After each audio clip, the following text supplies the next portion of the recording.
नमस्कार दोस्तों, stock market studies में फिर से एक बार आपको बहुत बहुत स्वागत है। तो आज मैं फिर से आपके सामने कुछ कंपनीज के इंपॉर्टेंस अपडेट के बारे में चर्चा करूंगा। इस वीडियो को पूरा लास्ट तक जरूर देखिएगा। तो सबसे पहले मैं डिस्कशन करूंगा पंजाब नेशनल बैंक के बारे में, क्योंकि मुझे बहुत सारे कमेंट्स इस बैंक के ऊपर आ चुके हैं। क्योंकि देखिए, पंजाब नेशनल बैंक के ऊपर जब मैंने एक ट्रेड लिया था, वो दो तरीके से ट्रेड बना था। फर्स्ट जो मेरा ट्रेड बना था, उसका फाइनली टारगेट अचीव हो चुके हैं, और अचीव होने के बाद कंपनी के ऊपर एक अच्छा खासा करेक्शन देखने को मिला, मतलब अच्छा खासा एक प्रॉफिट बुकिंग हुआ देखने को मिला है।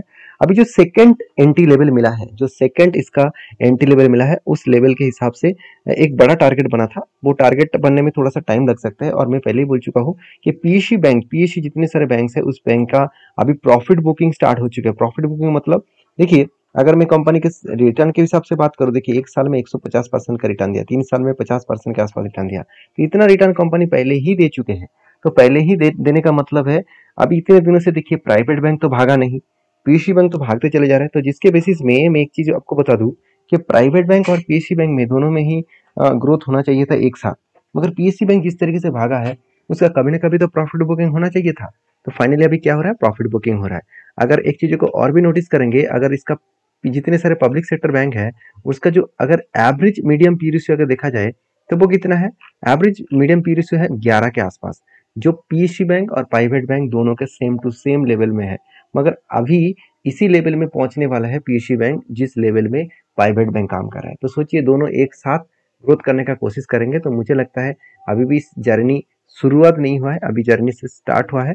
अभी लंबा जर्नी होने के बाकी है। हाँ, अभी फिलहाल के लिए थोड़ा सा कुछ दिनों तक प्रॉफिट बुकिंग होने का चांसेस रहेगा, क्योंकि जब तक रिजल्ट ना आए, और वो भी इलेक्शन का, और इस रिजल्ट आने के बाद ही शायद बैंकिंग सेक्टर बहुत तेजी से ग्रोथ कर पाए। शायद नहीं, अच्छा खासा ग्रोथ जरूर कर पाएंगे, क्योंकि इकोनॉमिकली, ये मैं नहीं बता रहा हूँ, इकोनॉमिकली अगर देखेंगे, गूगल में जाकर सर्च करके देखेंगे, तो बड़े से बड़े दिग्गज एनालिसिस्ट, और वो भी फॉरेन कंट्री का, उन्होंने खुद कहा है कि इंडिया जिस तरीके से इकोनॉमिकली ग्रोथ हो रहा है, उस बेसिस में सबसे ज्यादा तेजी से जो ग्रोथ होगा वो है बैंकिंग सेक्टर का। क्योंकि बैंकिंग के बिना कोई भी फाइनेंस से लेकर कोई भी, मान के चलिए, इंडिया में जितने सारे मैन्युफैक्चरिंग कंपनी आ रहे हैं, अगर वो प्रोडक्ट को बाई सेल करेंगे और रॉ मटेरियल्स को खरीदारी करेंगे, क्या वो कैश में करेंगे? बिल्कुल नहीं। वो करेंगे कुछ बैंकिंग के माध्यम से, ट्रांजैक्शन जो है वो यूपीआई के माध्यम से, बैंकिंग के माध्यम से करेंगे, तो इसका डायरेक्टली फायदा मिलेगा। और आप सभी जानते हैं, इंडिया में हर किसी व्यक्ति के पास अभी क्रेडिट कार्ड होने वाला है, क्योंकि क्रेडिट कार्ड कंपनीज बहुत तेजी से क्रेडिट कार्ड बेच रहे हैं। तो हर लोगों का परचेजिंग पावर बढ़ रहा है, तो इसलिए क्रेडिट कार्ड तो हर जेब में होंगे, क्योंकि लोग लग्जरीज दिखाना नहीं छोड़ेंगे, तो इसलिए क्रेडिट कार्ड तो रखेंगे ही। वो उधारी से माल खरीदारी कर लेंगे, मगर उसका लग्जरीज नहीं जाएगा। तो इसलिए डायरेक्ट फायदा किसको मिलता है? बैंकिंग को मिलता है, क्योंकि क्रेडिट कार्ड से ही अच्छा खासा वो इंटरेस्ट कमाते हैं। तो ये सारे पॉइंट्स मैं इसीलिए आपके साथ शेयर करूँ, क्योंकि आपको पता चले कि आप जिस कंपनी के ऊपर निवेश करना चाहते हैं, उस सेक्टर में उस कंपनी का कितना ग्रोथ होने का चांसेस है फ्यूचर में। तो बेसिकली पीएनबी के ऊपर मैं सबसे पहले मैं चार्ट पैटर्न्स के बारे में बात करूँ, तो आप देख सकते हैं, पहले जो मुझे पैटर्न्स दिखा था, पहले जो पैटर्न्स दिखा था कुछ इस तरीके से बना था। एक देखिए, यहाँ पे नीचे लेवल से कप हुई पैटर्न्स बना, और फाइनली जब ब्रेकआउट हुआ, इसका टारगेट था, फर्स्ट टारगेट था करीबन 140 के आसपास, तो इजीली वो टारगेट को अचीव किया, और वो भी 68% के आसपास टारगेट अचीव हुआ। और मैं इस टारगेट को बुक नहीं किया, क्योंकि मैं कंटिन्यू कर रहा हूँ, इसीलिए क्योंकि मुझे जो सेकंड टारगेट मिला वो करीबन करीबन 170 175 के आसपास। तो इस तरीके से टारगेट कहाँ पे मिला? अभी देखिए, नेक्स्ट जो यहाँ पे पैटर्न्स बना, नेक्स्ट जो यहाँ पे फिर से काफी धाना पैटर्न्स बना, उसके ब्रेकआउट करने के बाद ऊपर गया था। देखिए, टारगेट अचीव होने के बाद प्रॉफिट बुकिंग तो होगा ही, पहले जो टारगेट था उसको प्रॉफिट बुकिंग तो यहाँ पे किया जा रहा है। तो मुझे लगता है इस लेवल को अगर ब्रेकआउट करे, तो ही एक बड़ा धमाका हो सकते हैं, और नेक्स्ट लेवल तक जाने का वो कोशिश करेंगे। अभी देखिए, नेक्स्ट लेवल, नेक्स्ट टारगेट कब होगा वो तो मुझे पता नहीं, मगर मैं जरूर इस कंपनी के ऊपर कंटिन्यू करूंगा। हाँ, करेक्शन होने का चांसेस है, और भी गिरावट होने का चांसेस है, क्योंकि ये मैं नहीं बता रहा हूँ, बड़े बड़े इंस्टीट्यूशन इस तरीके से बातचीत कर रहे हैं। और बेसिकली पीएनबी के ऊपर मैं पॉजिटिव इसीलिए हूँ, क्योंकि कंपनी का परफॉर्मेंस अच्छा हो रहा है, जिसके चलते कंपनी आगे बढ़ने के लिए दम रखेंगे। तो क्योंकि कंपनी के जो रिजल्ट है वो भी देखेंगे, शानदार तरीके से रिजल्ट इस बार पब्लिश किया कंपनी ने, और बेस्ट तरीके से कंपनी का रिजल्ट यहाँ पे देखने को मिला, और इसी रिजल्ट के कारण कंपनी में एक पुश, अपकमिंग पुश जरूर देखने को मिल सकता है। और बाकी एज ए इन्वेस्टर भी देखिए, इस कंपनी के ऊपर ना के बराबर इन्वेस्टमेंट करके रखे थे एफआईएस, आज एफआईएस ने होल्डिंग बढ़ा दिया, और डीएस के पास जो होल्डिंग है वो भी धीरे धीरे करके बढ़ता हुआ देखने को मिले। तो बाकी पीएनबी के ऊपर आपके क्या राय है, जरूर मुझे कमेंट्स करके बताना। नेक्स्ट जो कंपनी, उसका नाम है एवेन्यू सुपरमार्ट। तो एवेन्यू सुपरमार्ट, जिसको हम लोग डीमार्ट नाम से जानते हैं, तो इस कंपनी के ऊपर एक गुड अपडेट है। मैं पहले ही बोल चुका हूँ, डीमार्ट जिस तरीके से लेवल को ब्रेक किया, वो रॉकेट की तरफ भागेगा। हाँ, बीच में रुका भी था, क्योंकि कभी कभी कुछ सिचुएशन के बेसिस में, कुछ सपोर्ट रेजिस्टेंस के बेसिस में कभी ना कभी वो रुकने वाले थे, तो फाइनली उसके ऊपर एक होल्डिंग पीरियड देखने को मिला। आप खुद ही देख सकते हैं, मैं आपको पहले ही बोल चुका हूँ, जो पैटर्न यहाँ पे कंपनी क्रिएट किया, शोल्डर कम हेड, उसके बाद 2 बार शोल्डर बना, फाइनली जब ब्रेकआउट हुआ, ब्रेकआउट कंफर्मेशन हुआ, उसके बाद देखिए रॉकेट की तरह गया, और उसके बाद देखिए थोड़ा सा करेक्शन भी हुआ था, उसके बाद देखिए फिर से रिकवरी करा। और मैं आपको पहले ही बोल चुका हूँ, मैं जो टारगेट लेके चलूंगा 5097 के आसपास, वो टारगेट अगर अचीव हुआ तो मुझे जो टारगेट मिलेगा वो 21% के आसपास। अभी देखिए इंतजार कितने दिन में हुआ, देखिए इतने दिनों से तो पैटर्न ही बना रहा था, यहाँ पे कोई एंट्री नहीं हुआ, तो पेशेंस के साथ जो लोग बैठे रहते हैं तो उसका फायदा मिलते हैं। मैं बार बार बोलता हूँ, पेशेंस बहुत इंपॉर्टेंट है इस मार्केट में।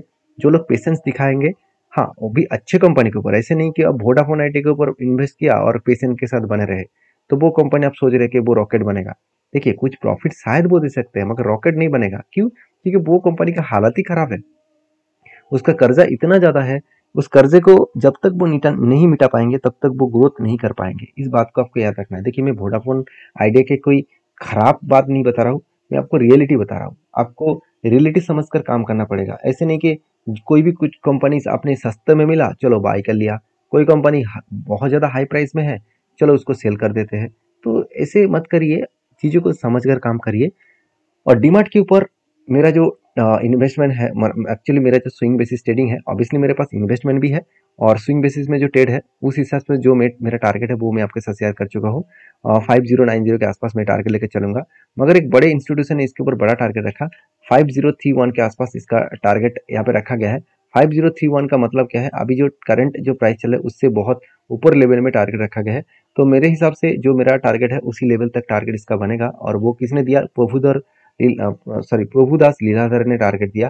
तो प्रभुदास लीलाधर ने टारगेट जो रखा है वो ऑब्वियसली एक अच्छा खासा टारगेट लेवल बन सकता है, क्योंकि इस इंस्टीट्यूशन के मैं बार बार चेक भी कर चुका हूँ कि प्रभुदास लीलाधर ने जितने बार किसी कंपनी के ऊपर टारगेट रखा है तो ज्यादा से ज्यादा टाइम उस टारगेट को अचीव होता है। देखिए इसका मतलब ये नहीं कि आप किसी को बात सुनकर काम करेंगे, मेरे बात सुनकर भी नहीं और किसी भी इंस्टीट्यूशन के बात सुनकर मत काम करिए।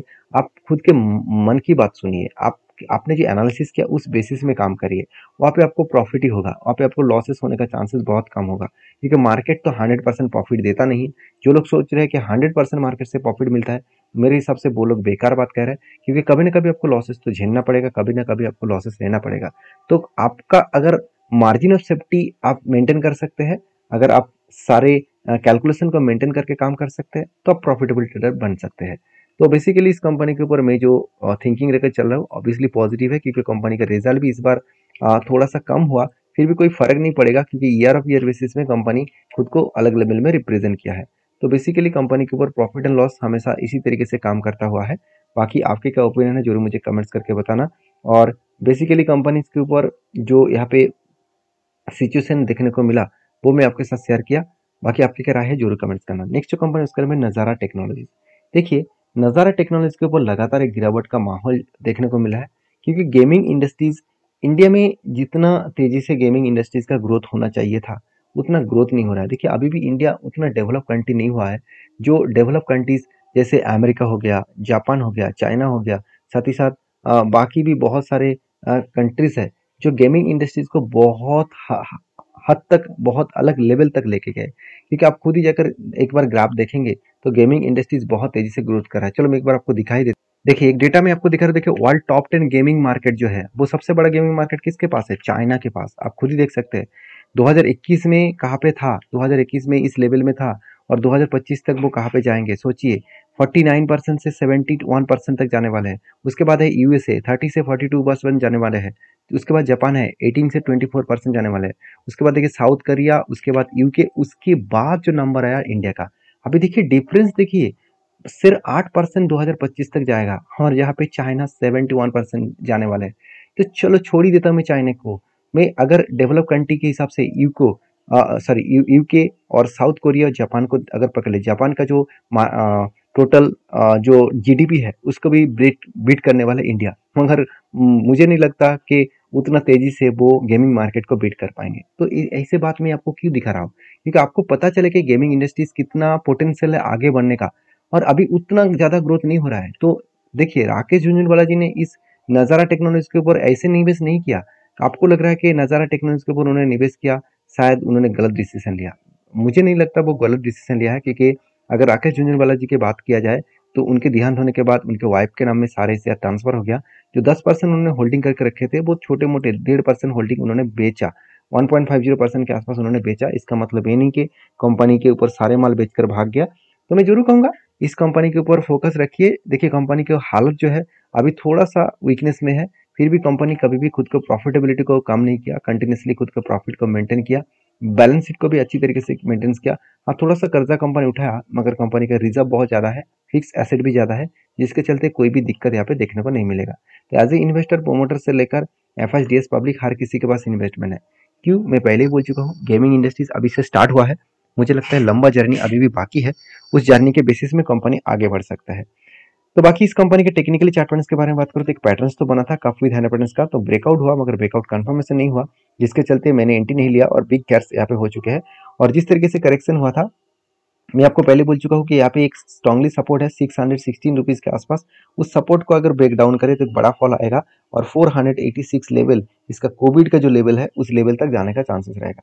तो कंपनी अच्छा होने के बाद भी करेक्शन इसलिए हो रहा है क्योंकि कंपनी के सेक्टर में अभी ग्रोथ नहीं है, उस सेक्टर में ग्रोथ होने में थोड़ा सा टाइम लगेगा।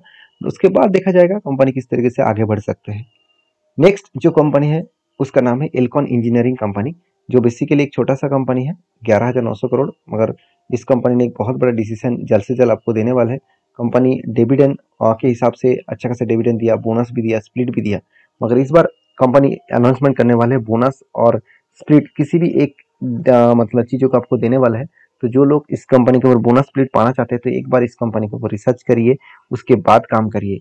तो वीडियो में जानकारी अच्छा मिले तो प्लीज़ लाइक करना। मिलते हैं नेक्स्ट वीडियो में, तब तक के लिए धन्यवाद।